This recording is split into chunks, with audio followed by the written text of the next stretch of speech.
You're watching World TV. Kindly subscribe to our YouTube channel for more videos. Click on the subscribe button and the bell beside it. This will notify you once we drop a new video. Thank you. Ọlọ́run ló ṣe yín ní pinipini kẹ́pìyàn sójú ọ̀nà Muhammadu ó rọ̀yìn lọ́rùn ju kẹ́pìn ju gbẹ̀gẹ̀ lọ. Ọlọ́run ló ṣe yín ní ṣé mẹ́kì òṣìṣẹ́ ni ọ̀rọ̀yìn lọ́rùn ju kẹ́pìn ju gbẹ̀gẹ̀ lọ.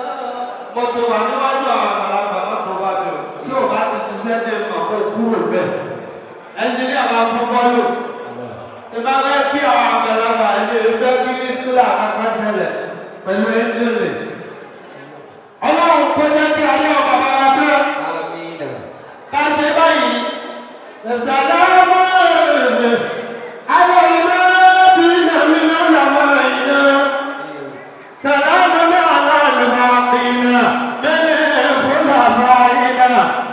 Wọ́n ní sàlámù.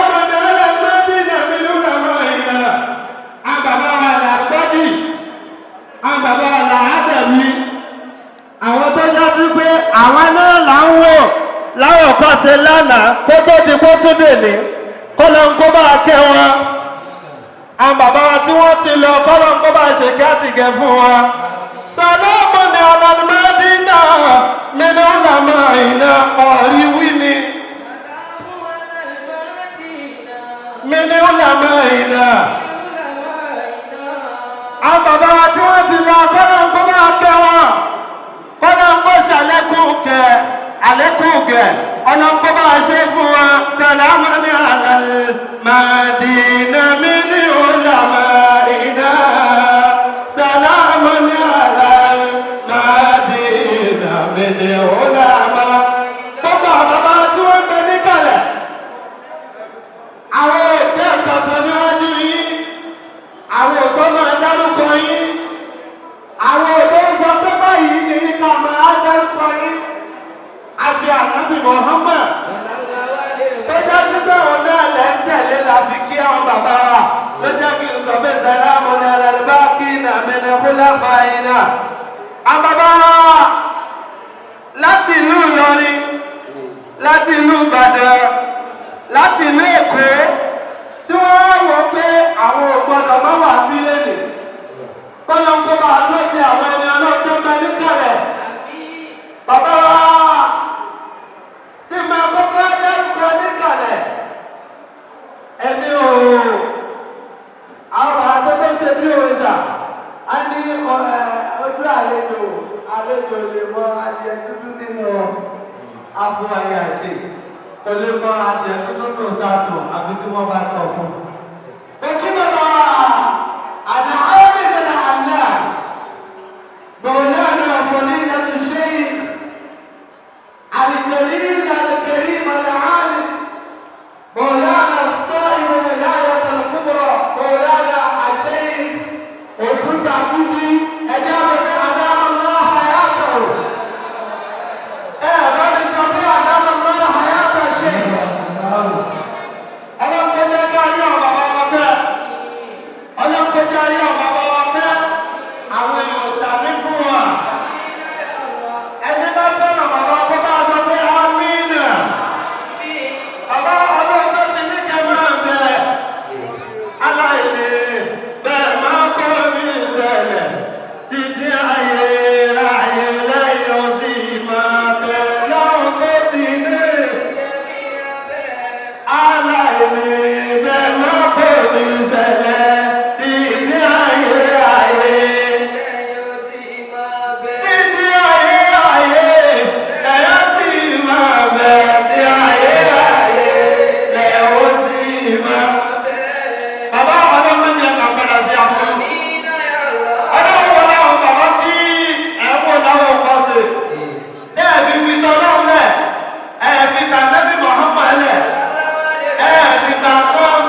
رؤوف رحيم فإن الله وقل حسبي الله لا إله إلا هو عليه توكلت وهو رب العرش العظيم بسم الله الرحمن الرحيم إلى قريش إلى فيما تستطيع شيء والعبد مع أهل البيت الذي يدعو من جوع وعمله من الخوف mi máa ṣe àdúrà yẹn torí kí n lè gbowó torí àwọn bàbá wa ní ọlọ́kọ̀ jẹ́ kí àríwọ̀ pẹ́.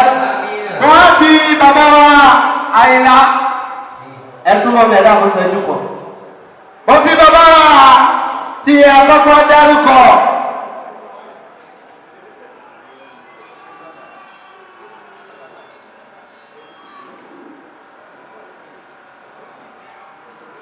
náà ìgbà tí mo kí bàbá mo wá kí bàbá àgbàlagbà níkàlẹ̀ sí máa ń bí ojúrí ìhìnmí ní àtàrí sujud tẹ́bá ti wọ inú wa tẹ́bá ti rí jílísà wa sọ̀fúnsìn ẹ̀ ti mọ̀ pé wà ní ìrọ̀lọ́n kamil bàbá fadilatu Sheikh Maulana al-Imam al-Sheikh bàbá onísùúrù ẹjọ́ sọ pé adámọ́lá hayata ṣe orúkọ wọn yẹ kí n dá délẹ̀ ni ẹ̀bàbá ọlọ́kọ̀ jẹ́ kí ariwo ọpẹ́ ọ̀dá àdébí wa Muhammad mo fi àdébí Muhammad mo fi kí yé ibi tẹ́ mọ́lẹ̀ sí lẹ́yìn bàbá ọlọ́mọdé ẹ̀dá lò àkọ́dá sí fún ọlọ́mọdé ẹ̀bá ẹ̀yẹ ọ̀dá àdébí wa Muhammad ọba tí ó jẹ́ kí mọ́mọ́ owó tí ó jẹ́ kí mọ́jú ní owó ọlọ́mọdé owó láíláí ọlọ́lá ilaha illallah ọba tó ti ṣe iná síwájú ọlọ́mọdé ayé padà sẹ́yìn náà ọlọ́lá ilaha illallah ọlọ́lá hàlá bàbá rẹ̀ mọ́ bọ̀sà.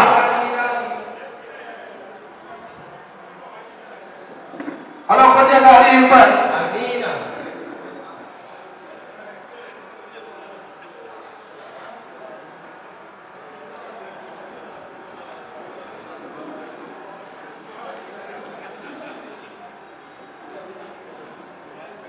Kọ́kí bàbá àlùbọ́sìr nínú gbọ́gbọ́kọ ìlú gbọ́gbọ́kọ bàbá kọ́lọ́kọ́jẹ́ kí àríwọ̀ pẹ́.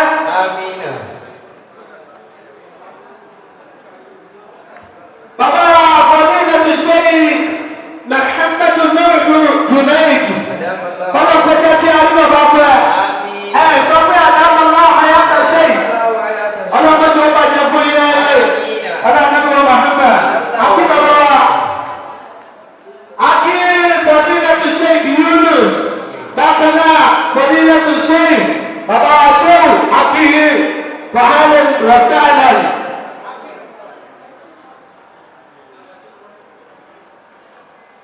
ọlọ́mọdé ọba jẹ́ fún ilé ẹ̀ nígbà tí mo kí àwọn àgbàlagbà tí mo dárúkọ bàbá aṣẹ́wò ó ní ìyá mi ó dájú wípé wòlíì ọlọ́run ni bàbá ṣẹ́wù tí mo dárúkọ torí bí mo ṣe dárúkọ yín ni ìyá mi madam tajẹ ló wọlé wọ́n á fi ìyàlẹ́jà ọ́sọ̀tù balẹ̀kùn kò yẹ kí n tí dárúkọ àmọ́ á ní ẹni àlùbáṣà ní yín kò wá fi kíkì tí mo fi kí ìyá ọ́sọ̀tù balẹ̀kùn madam sajẹ ọlọ́mọdé bàbá tó jẹ ọlọ́lá ilaha illallah ẹni wọ́n tún ní ẹni jẹ́rẹ̀ yìí aláàbẹ̀wọ̀ Muhammad ìyá tí wọ́n ní ẹni nọ́ọ̀sì ìyàwó ẹni ṣubú dànù tọ́ba ti rí àwọn ọmọ kéékèèké inú wọn máa ń dùn ẹ kí àwọn bàbá wa lẹ́ẹ̀kan sí i àwọn bàbá wa náà máa ń gbádùn yìí ọlọ́lọ́mọdé ó bàjẹ́ fún yín lẹ́lẹ́ a ní àwọn yìí ò ní wọ̀kù ọlọ́dún Muhammad ó ti ń jẹ́ ipò nílé ẹlẹ́ yàrá bá sọ̀tù balógun ẹ̀ ní kájúkú láàárọ̀ ọlọ́kùn wọ́tà ẹ̀ ní abẹ́rẹ́ àjẹrànjẹ.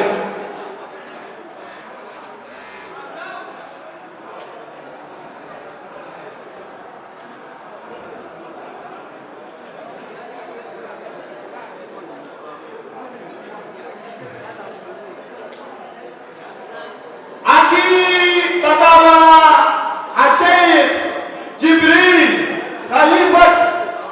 Khalifatu Sheikh bàbá wa Ọlárẹ̀wájú Alhaji Abdulaziz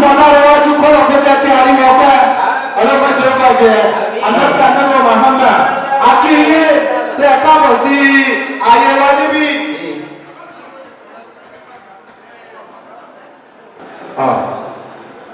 ẹ lọ́kà yìí wọ́n lọ́kà dáadáa.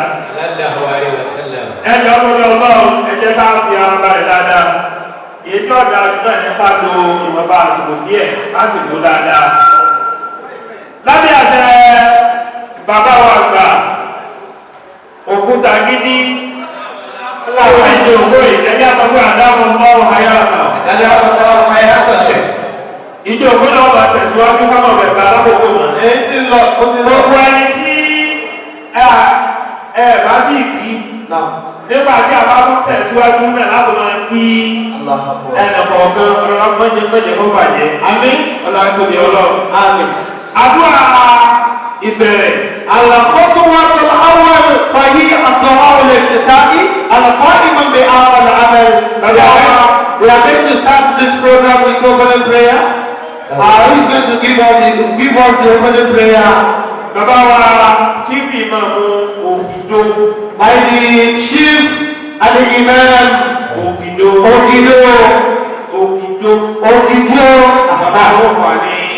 And then I want to do an opening prayer. Let's submit ourselves to the will of Allah before moving forward. Bismillah.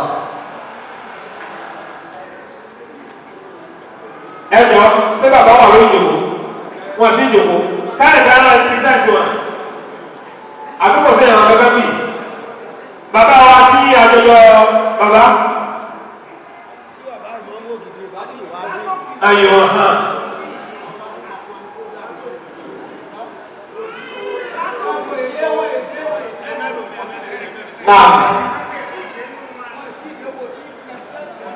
Tọ́ ọ̀dà wa wọ́n máa jíṣẹ́ wa fún un. Wọ́n ní ká gbogbo ọ̀nà àbá àbú bàbá wa. Alájùwà Abdulrahim Abdulrahman àwọn náà ni wọ́n bọ̀ wáyé. Ẹ̀jẹ̀ Abíọ́lá tóbi jàmá.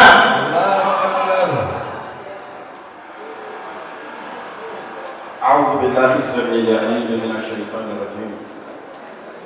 بسم الله الذي لا يضر مع اسمه شيء في الأرض ولا في السماء وهو السميع العليم. أتوقفون ورون. الحمد لله. أن يرون ورغو وبطني كل نفس ذائقة الموت. هو الفتى يطلقه ولكل شيء هالك إلا وجهه. Gbogbo pátá ni ó parẹ́ ohun ọlọ́run ọba nìkan ìmú ṣẹ́kù ọba ìlà tó pẹ́ fún aṣèyí òṣìṣẹ́ náà nílùú wa Muhammad anáàtúndé àlùmọ́tò bá ń wọ́n kó máa ṣe dáàbò ikú tẹ́lẹ̀ ní ẹnu ọ̀nà ní gbogbo ẹ̀dá ní gbàgbẹ́ kọjá látara báyìí bàbá wa tí wọ́n lọ lé tí a torí ẹ̀ jókòó lónìí ibi tí wọ́n lọ nù àwọn kan ti lọ sáájú wọn kò sì sẹ́yà tí ò ní lọ́bẹ̀ ibùgbọ́ abá náà bẹ́ẹ̀ ẹ̀jẹ̀ àdìdì lórí ìgbésẹ̀ wa méjèèjì kájọpé títò fún ọlọ́run.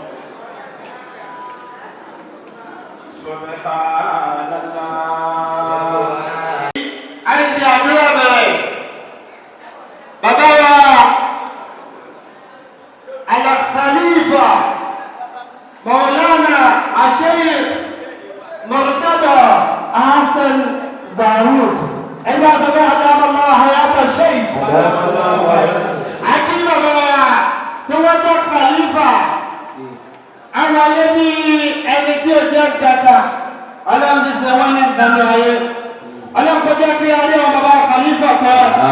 Ọlọ́run Nabi Muhammad. Ọlọ́run bàbá Al-Marhum. Bàbá Sheikh Hassan Zarud. Ọlọ́run má jẹ́ ẹ̀dẹ́ ní ọ̀la. La ilaha illallah. Ẹni táwọn mọ̀ ní bàbá ọlọ́run má jẹ́ kó tóbi tí kò parẹ́. Ọlọ́run la hawla wala quwwata. La hawla wala quwwata.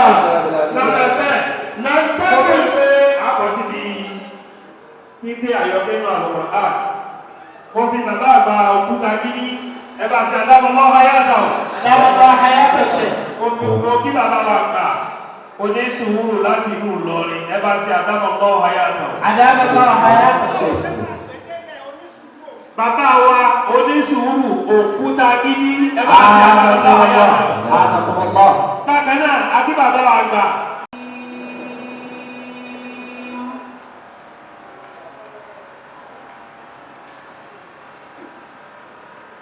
تبارك الذي بيده الملك وهو على كل شيء قدير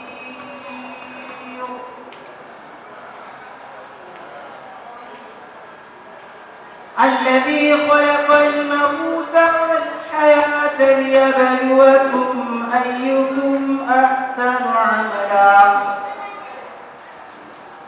وهو العزيز الغفور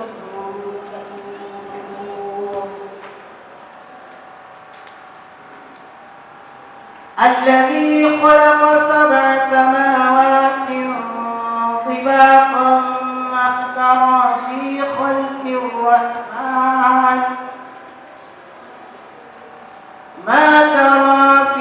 خلق الرحمن من تفاوت فارجع البصر هل ترى من فطور ثم ارجع البصر كرتين ينقلب إليك البصر خاسئا وهو حسير Allahumma ọlọ́run wà lábẹ́ ẹ̀ṣẹ̀ náà sókè o gbogbo bùkátà yìí pátá ọlọ́run bá yìí bí yá. Àmín. àwọn èèyàn tí lè sàmí. Àmín. ẹni bá mọ̀ bẹ́ẹ̀ pé Kùránì lè yanjú nǹkan tí máa ń tẹ̀ o. a ní Al-Kùránì yẹn akúwà agbára akẹ́ni wà ákúwà mú kí ìlà tí o sì ń dalẹ̀ lọ́gbára náà wé. ìwọ náà wà á dàníyà bí ọlọ́run náà Kùránì tí wọ́n ṣe tọ́ka mi lélẹ̀ gbogbo bùkátà mi ọlọ́run tó bí ya ẹ̀ máa mọ́wọ́ ẹ̀ bọ̀. Màmá wa bọ̀ kò ń ṣe túláàsì ẹni bá máa yẹ ẹni bá máa yẹ Al-Kùránì ni kò sí bẹ́ẹ̀ àbí Kùránì yanjú tí ò ní yanjú àbí tí ò bá nígbàgbọ́ mọ́ ọlọ́run ló kù. a máa ń kọrin pé àṣì wọ́n ní kò ní ìlànà ìmọ̀jẹ̀ ń bọ̀ mọ́ mi ṣe yàásí. wọ́n ní kò ìlànà ìmọ̀jẹ̀ ń bọ̀ mọ́ sí yàásí. Yasin, wọ́n ní kò ní ìyànà májẹ́ lọ́wọ́ mi sí. Yasin, wọ́n ní kò ní ìyànà májẹ́ lọ́wọ́ mi sí. Yasin, Yasin, wọ́n ní kò ní ìyànà májẹ́ lọ́wọ́ mi sí. Yasin, wọ́n ní kò ní ìyànà májẹ́ lọ́wọ́ mi sí. Yasin, Yasin, wọ́n ní kò ní ìyànà májẹ́. Yasin wal Qur'an wajẹ́ bàbá mi sí. Aláwọ̀ lọ́nà Kùránì, gbogbo àti àmọ́ wà, gbogbo tí màá lọ́kànjẹ́ ọlọ́run ayẹjú ẹ̀. Àmín. Ọlọ́dúnrún Muhammad. Sallallahu alaihi wasallam. Ìgbà tí wọ́n ka Kùránì lọ́wọ́ ní àwọn akọ́lọ́lé, àwọn ẹni pàtàkì, aṣíwájú Ìṣọ̀lá tí a mọ̀ sí bàbá Àìsẹ́nà ọlọ́mọ tó bàjẹ́ fún iná Àmín. bàbá Àìsẹ́nà ní tẹ́lẹ̀ àná Àmín. àbáta nínú wa Muhammad Sallallahu alaihi wasallam. bákan náà Abdulrasheed Àtàdá Sanko is also here to really recognize your presence. God bless you, man. Also we have my brother with me here Baba Sadiq Ogede Baba Ogede, God bless you, man. Also have Kayode Adebayo, you are highly welcome to this program. God bless you all. Also have Pelumi Adebayo, you are highly welcome to this program. And Yamaliki is here. This other Badmos is also, she's also here. Olaba Joba Jefo Ilana. Come and see me. Odeanu Olaba Joba Badojo. Olaba Ilaha Illallah. Olaba Hawla Wala Quwwata Illa billah. Ẹ̀bá ní bí àwọn àlejò tó wọlé. Náà. Mo fẹ́ kí ẹ̀yin náà mo fẹ́ kí ẹ máa ń kojú ọ̀nà ọ̀dọ̀ mi nígbà yìí. Náà. Àwọn lè máa máa ṣe dédé ara wọn. Náà.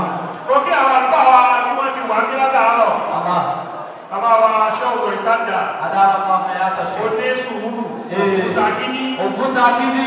Sọ̀rọ̀sọ̀rọ̀ lẹ́wọ́ àwọn ẹgbẹ́ lórí ìjòkó ìjọba àti ìrẹ́lá fún wa. Àmín. Gbogbo àwọn bàbá wa láti ìlú lásìkò náà máa pọ̀.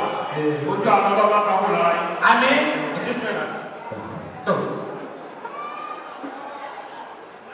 Item number 3.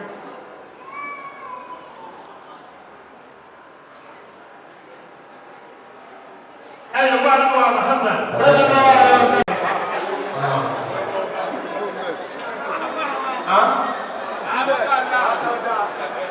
Ìtọ́ba kú díẹ̀ káàbọ̀ àwọn àṣàkóso yìí náà. Àwọn ìdàgbọ́n náà bọ̀ ẹ bá fi gbàgà ẹ̀. Ẹ dàpọ̀ ẹ̀yin tẹ́ bá ń kọ ẹ̀ máa kọ́ délẹ̀ o. Torí àwọn àgbàlagbà ń kalẹ̀.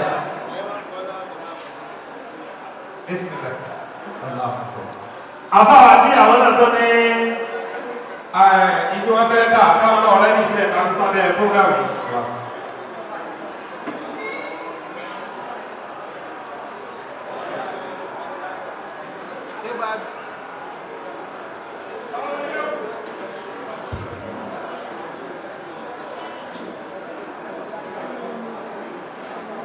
أعوذ بالله من الشيطان الرجيم بسم الله الرحمن الرحيم أما لكم وبعد عليه فاستطيعوا إن الحمد لله نحمده ونشكره ونستعينه ونتوب من جميع شرور أنفسنا ومن جميع سيئات أعمالنا ما يهده الله فلا مضل له ومن يضلل فلا هادي له ونشهد أن لا إله إلا الله وحده لا شريك له ونشهد أن محمدا عبده ورسوله.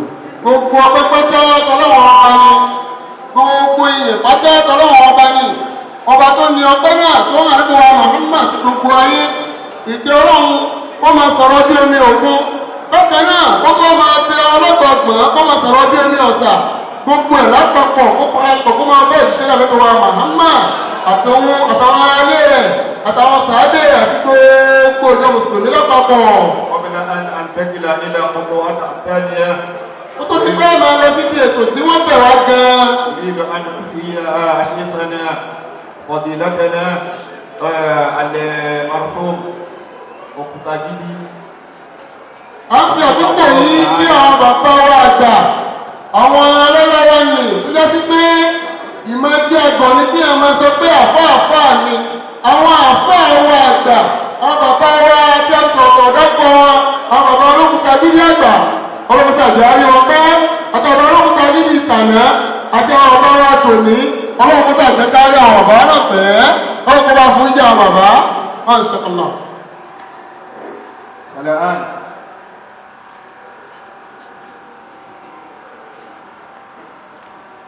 Kò sẹ́ni tí ò ní ìlọ lásìkò tọ́lọ́hun bá wí ooo.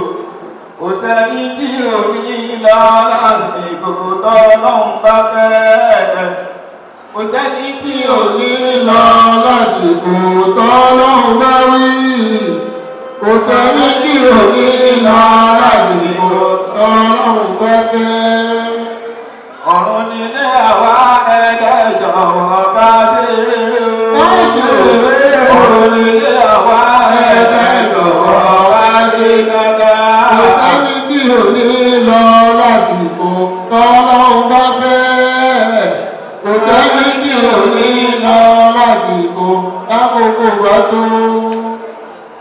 Ìkú ló pín àwa ẹlẹ́jọ̀ ká ṣe jẹ́jẹ́. Ká ṣe jẹ́jẹ́. Kò sẹ́ni tí ò ní lọ lásìkò tọ́lọ́hun bá fẹ́. Àwọn òpáyé yìí sílẹ̀ lọ́jọ́ kan. Huwa bọ́lá Abdulmali Mbani Doloko Kwara Wilaya ti Ìlọrin. Àwọn náà ni bàbá wa tí ń ṣe ọmọ àwọn bàbá wa Abdulmali. Àwọn láti ìlú Gbólòkó nílùú Kwara lọ́hùn nílùú Ìlọrin. Wà á sì tọ́lá bá ti aṣẹ́kì fọ̀dìlátẹ̀lá Alahaj Òkútagidi Ìlọrin. Wọ́n fi jẹ́ ọ̀kan nínú àwọn ọmọdé tí ó ń kẹ gbòógì tí wọ́n nípa tí wọ́n sì làmìlà àtàrọ́dọ̀ bàbá wa àgbà bàbá Olókùtagidi nílùú Ìlọrin. Rahimahullahu ta'ala. Àti bàbá wa Bani Ṣọlẹ́ àti àwọn bàbá wa àgbà Olókùtagidi gbogbo wọn náà wọ́n máa tẹ gbogbo wọn. Wọ́n wà ní Jamiyyati Zumratil Mu'minin fi Anahai Nàìjíríà. Àwọn náà sì ni ọ̀kan nínú àwọn ìjọ wa tó dá lùbẹ́tà nínú àwọn ìjọ tí ń bẹ nínú Nàìjíríà yìí ìjọba Zumratil Mu'minin tí ó ṣe fọwọ́ sẹ́yìn gbogbo àgbáyé. Wa ila dhalik kana zahidan taqiyya. Bàbá adájọ́kọ̀ yìí olùrẹ́sá ni wọ́n olùbẹ̀rẹ̀ ọ̀rọ̀ sì ni wọ́n pẹ̀lú. Jama tawadu'i faqihan lugawiyyan. Bàbá wa yìí wọ́n gbàgbọ́ ìmọ̀ ọ̀rọ̀ púpọ̀ wọ́n gbàgbọ́ ẹ fídíò wọ́n mọ tàwí ní gbogbo ní àwọn ìmọ̀ tí ẹ máa ń bà láyé wọ́n mọ̀ ẹ́ wọ́n sì ń tẹ̀lé wọ́n sì mọ lọ́gbà lẹ́yìn tó pọ̀ dáadáa. وورعا لا حلم وصدر wọ́n ṣe oníhàwòrán wọ́n ṣe oníhàwòrán bàbá wa ilé tí máa ń ráyé sá nítorí wọn bá fún wọn náà ni wọ́n lò òun náà ni wọ́n sì gbà. وقد وهبه الله 8 أولاد ọlọ́run sì kẹ́ wọn àwáyé lọ́sẹ̀ tí wọ́n lọ bẹ́ẹ̀ ọlọ́run kẹ́ wọn ó fọ ọmọ àgbẹ̀dà ó fi ṣèkẹ́ wọn lọ́kùnrin àti lóbìnrin. من زوجين وهم عبد الله ونفيسة وسليمان وآمنة وعبد الرحمن وآدم وآشم ومريم. àwọn ọmọ ìbá ń dẹ́wọ́ pọ̀ wọn pọ̀ gan nínú àwọn tí àwọn ọmọ àgbẹ̀dà tí àwọn bàbá wọn fi sílẹ̀ sáyé lọ́nà ni ọ̀pọ̀ wa àgbà Abdullah àtàwọn ìyàwó Nafisa àtàwọn fọwọ́ Sulaiman àti ìyàwó Amina àtàfọwọ́ Abdulrahman àtàfọwọ́ Adam àtàfọwọ́ Hashim àtàwọn ìyàwó Mariam àtàfọwọ́ Hashimiyu. وأما لقبه فهو منشولا وهو من أشرف الأئمة في بلاد نيجيريا بلاده. àwọn bàbá wa tí wọ́n ní àjàpẹ̀tà ń sọ̀rọ̀ lọ́dọ̀ ọba ní Ṣọlá wọ́n nígbàgbọ́ pé Ọlọ́run náà ìjọba bí máa ń ṣe gbogbo nǹkan wọ́n wá fún gbogbo ìgbésí ayé wọn ọ́fíìsì tẹ́lifí síwájú Ọlọ́run ní gbogbo tó lọ́wọ́ bá dá àwọn nínú ọlọ́láyé Ọlọ́run náà wọ́n fi ṣàtúnṣe rẹ̀ sí lọ́bí Ọlọ́run ọba ní Ṣọlá wọ́n wá tẹ́kọ̀ọ́ ìgbòógì nínú àkọ́ọ̀gbà tí wọ́n wà nínú àwọn tí wọ́n tẹ̀lé nínú olúwa nínú àjọ lẹ́kọ̀ọ́ta wà náà. وهو إلى ذلك مكرم ضعيف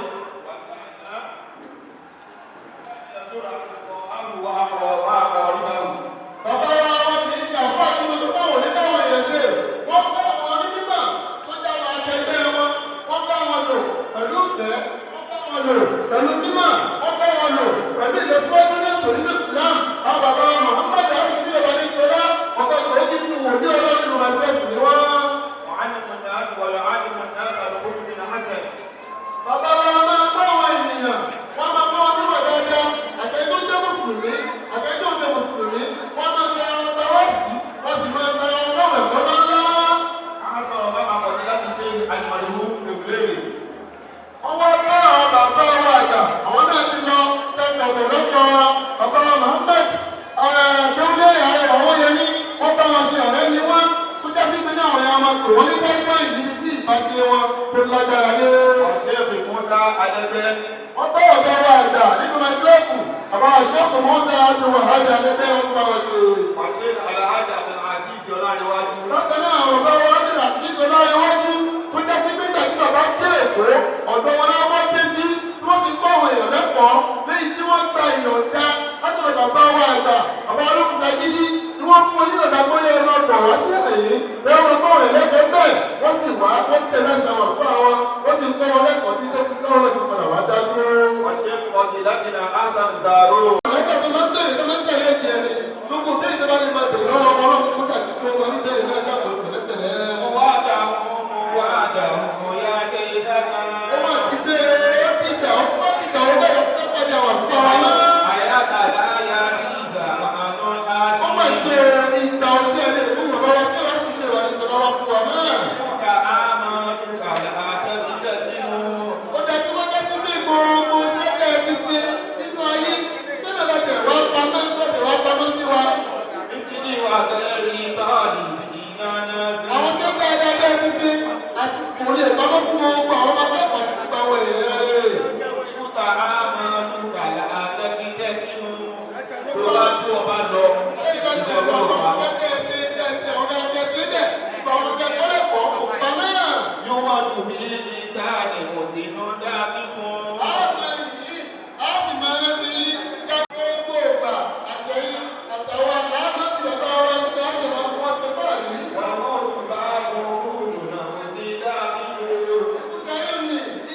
Thanks for watching this video.